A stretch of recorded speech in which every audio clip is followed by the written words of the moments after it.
When Michael looked at a person, all he saw was a human being. He didn't get that. You know, he didn't get how people could be cruel to people. Even if you were aggravated about something or irritated, it just went away. He didn't even have to open his mouth because he had this just genuine happiness about him.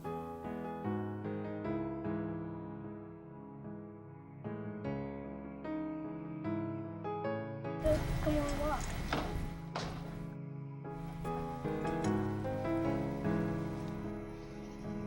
Go ahead, walk onto the van. Take her. You're gonna have to walk slow. I got you. I got you.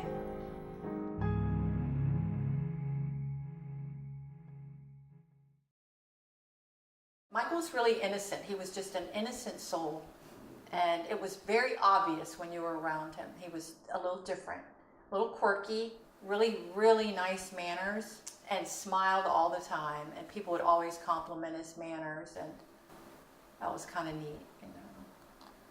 So, but a genuinely kind, thoughtful young man, he really was. Oh my God. That's so adorable. And to see his little tiny baby shoes, and then his big old feet.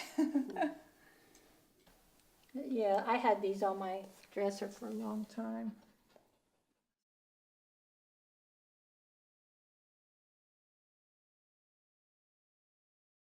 This was just an abrupt ending to what you so believed and know to be true, and that the justice system once again failed you, and so did your peers.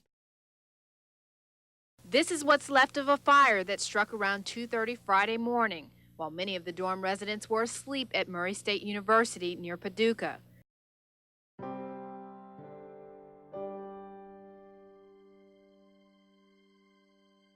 And then next thing I heard this buzz. It was late.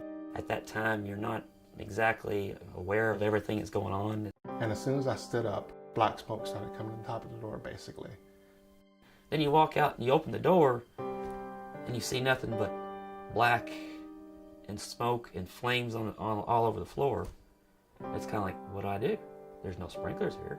And then I remember running down, basically just freaking out, running down the fire escape. All within a couple of minutes. I had enough time to go downstairs, make one loop around, telling people, knock on people's door to tell them get out. And we got to the door, we touched it, but it was already hot, and we put the fire extinguisher down and left. A student from Niceville is dead from a fire in his dormitory building. Michael Minger was a sophomore at Murray State University in Kentucky. September 18th, yeah. It was a morning. It was around just a few minutes after 6 a.m. and our phone rang, and our phone never rings that early in the morning. So I answered it, and a gentleman on the other end of the line said, "May I speak to Mr. Minger?" And so I thought, well, it must be somebody from his office, but something different. And so I handed the phone to my husband, and I heard him say, "What do you mean there was another one?" And right then my heart started to sink, because there had been a fire 5 days earlier. I call roughly about 5:30 in the morning and said, "Mr. Pretty, I have some bad news for you. So there's been a fire at the dorm, and your son, well, we think it's your son, and so far we're unable to identify the body, has been in the fire. And then I just started screaming. And then the guy kind of said, "Now calm down, we think he's still alive, so calm down."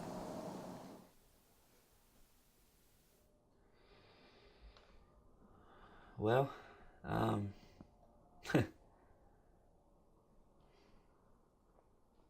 just made things really difficult. It's like, can't even. They were third-degree burns, of course. I mean, it was severe, extremely severe. Well, they had to essentially take razor blades at Vanderbilt and cut my legs and take the skin off my legs and paste it onto my arms so that I'd have skin there, because it was just burned off really, really bad. Actually, I had about 35, I think it's about 35% carbon monoxide level. When like 40%, you're dead. You get 40%, you reach 40%, you're dead. I had like 35 or maybe even higher than that. I know it was at least 35%. I guess the only fact that, the good part was that he lived, which that we weren't certain that was going to happen, so. I did find out a couple of things that were so unnerving that, put me on my hunt basically for finding out the truth, because this university had lied about just about everything. And I didn't want to believe that because we had chosen this school. I kind of bear part of the burden that Michael wanted to go to another school, and I'm the one that convinced him to go to supposedly one of the safest schools in America, because Michael was just my treasure, as my only son. The more I asked questions, the worse it became, because the answers to the questions were pretty horrifying. They knew there were issues about safety in this dorm. They knew so much information that we did not know. And when I'd ask questions, they basically just told me untruths. And virtually every one of them told me, well, they told our family not to worry about a thing, that they would have people with us to ward off the media, so so that we wouldn't have to worry about the media, what to say, that they would take care of that. Everything had to have gone wrong that went wrong for Michael to have died in that fire, and everything went wrong because the university allowed all of those things to be amiss for that many years. As soon as the media left, then they mailed me a letter that said, we're not taking care of anything. And they never did. Not one penny of anything. It was as though Michael never existed. I called him. I begged him to help him, to let him stay at the school for a while so he could have some continuity in his life. They wouldn't know. No, he's not allowed to sit in the classroom. He's not allowed to be there, period.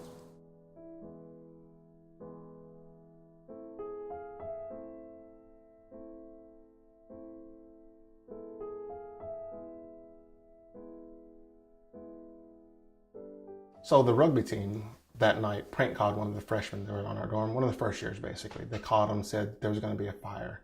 7 of them were put in jail, the county jail, and then thinking that they would rat on one another, but they didn't have anything to rat on because they didn't do it. Then they said that this guy, was this Jerry Walker was a person supposedly that was charged. He was indicted by a grand jury unanimously. He inserted himself by writing these letters, trying to throw the blame. Said 7 of his friends were accused and they didn't do it, and he was just making up just a story and basically inserted himself in it, saying, that he, didn't mean to hurt anyone or kill anyone. It was all for attention. But it ended in a hung jury, so that didn't go anywhere. And again, I took my focus off of that and kept on, on the things that I was working on, legislation, trying to raise awareness about what had happened here.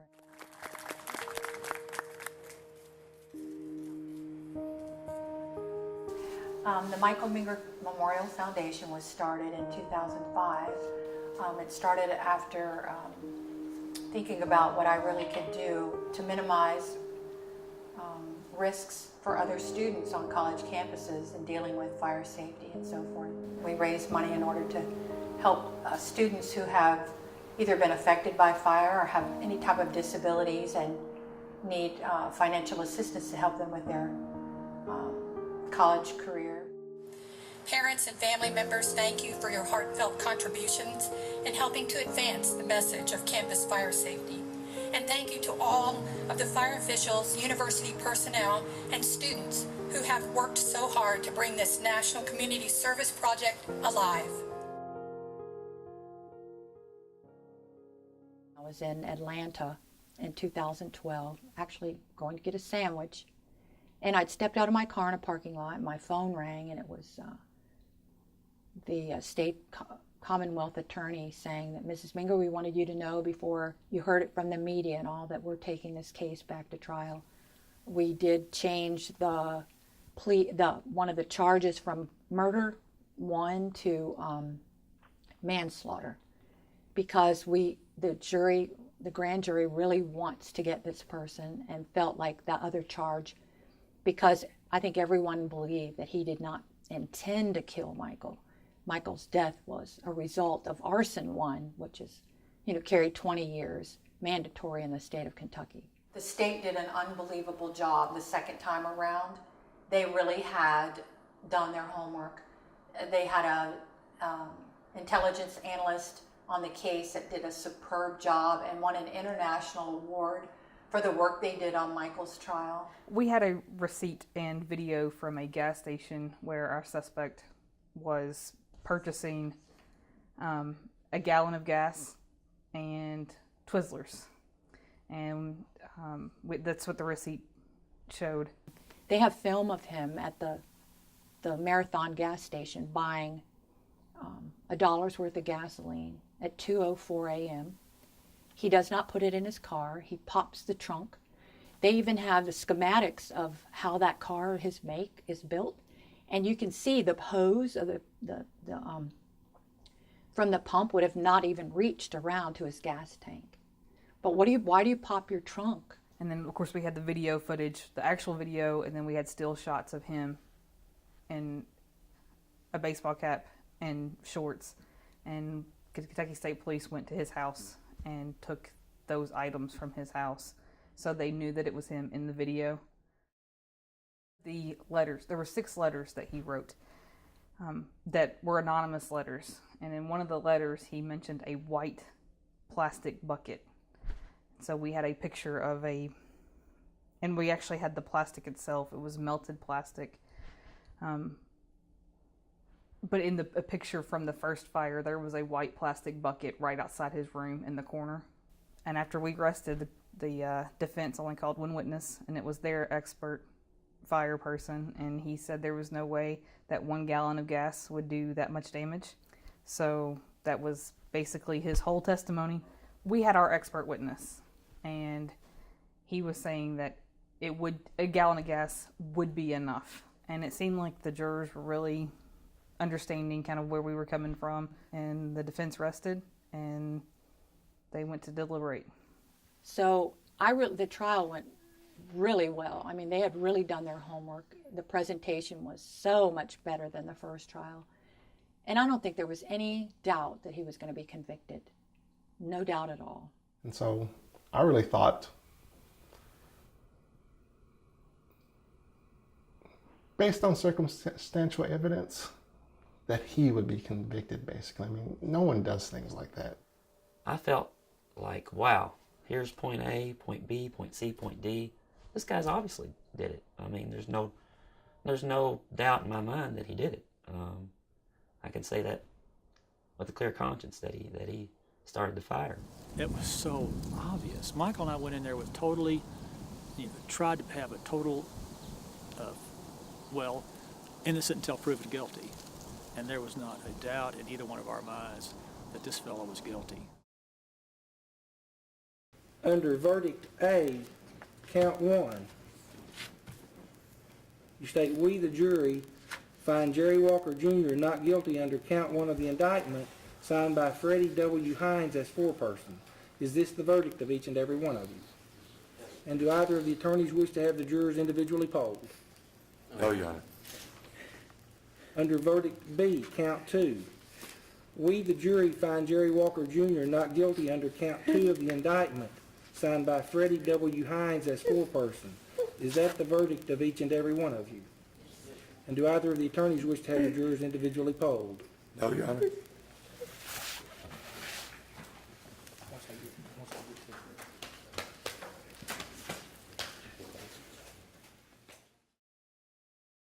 The justice system once again failed you, and so did your peers, people my age, that sat there and listened to the same thing everyone else did. There were gasps in the courtroom, and it was horrible. They came back with the not guilty the second time, which, what can you say? I felt very let down by the justice system and by those jurors. We presented a solid case. I just didn't understand why they thought he was not guilty. Any person on campus, how many people go to a gas station and like buy $1 worth of gasoline? Not that many probably, but he bought $1 worth of gasoline. They nullified it because it had been 10 years later, and this person had a wife, children, a job, and was supposedly a part-time minister. He should be away. He should be away, that's right. I mean, that's not going to bring Michael back, but I think it would be some justice for the rugby boys and their families and for all the other kids who their lives meant something. You know, look at the lives this man has changed. I mean, he's just crushed, you know, killed Michael Minger totally. He's dead, not coming back. And he's, you know, he's gone. And me, my life is now totally different, and it's been very difficult. I mean, he's made things a lot more difficult than on me. Knowing he was screaming for help, that kills me still today. Because, you know, he was alone in my mind, and that hurts me so bad. It makes you think about things more than anything else. Why him? It seemed he was the better student. I wasn't a good student. I was awake when I wasn't supposed to. So why me, basically, is what I think about all the time. I don't know if I'll ever have any closure with it. And let me tell you, once you have a call like that, parents just automatically think, well, you know, our children, this will never happen to them. But once it does happen to you, every time the phone rings and Michael's not there, I wonder what's going to be on the other end of it. But, you know, I couldn't let him win. And I knew that I had more work to do. And Michael wouldn't have liked it either, I can tell you, to just say, you know, you need to get yourself out of this. And so I did. And, you know, I think we have built into each of us a period of shock that we feel. And I think it's a mechanism that we're given so that we just don't die right along with the person that we love.